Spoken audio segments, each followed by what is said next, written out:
guys, nandito kami sa Chara del Sol, no? Subdivision sa Maydao Street, Talisay City.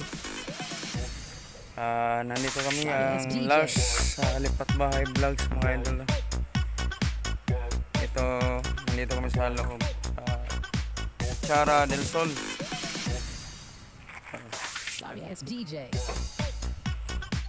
Ayan ang mga idol, yung karga namin.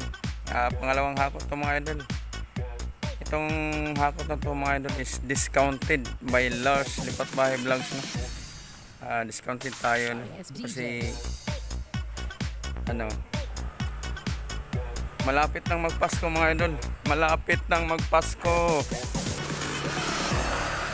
Bahala na wala tayong pamasko. Basta lang tayo, makatulong ng ibang tao mga idol, no?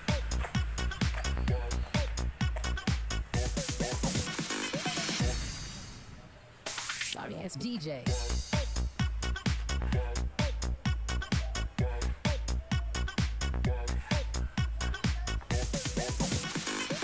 So mga idol, yung kasamahan nila mga idol,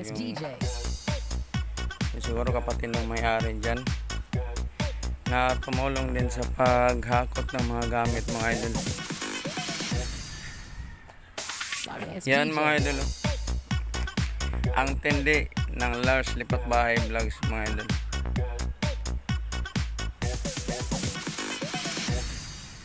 Dito sa bahay mga idol, dito namin kinuha yung mga gamit sa loob.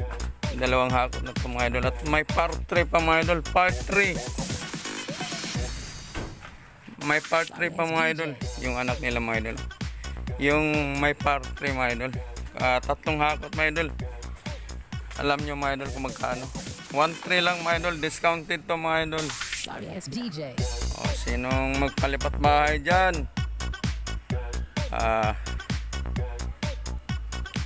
Palipat bahay na kayo kasi barato kami mga idol. Pinakamura kami mga idol. Walang kagaya namin mga idol. Mas bibigay pa kami ng mas mura pa mga idol. So kung sinong maglipat bahay dyan sa inyo, hurry up by Lars Lipat Bahay Vlogs.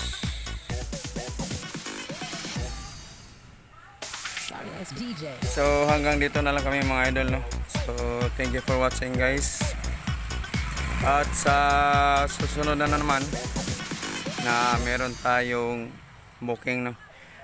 Please subscribe my channel Lars Lipat Bahay Vlogs para updated kayo sa mga videos na i-upload ko guys. Bye bye.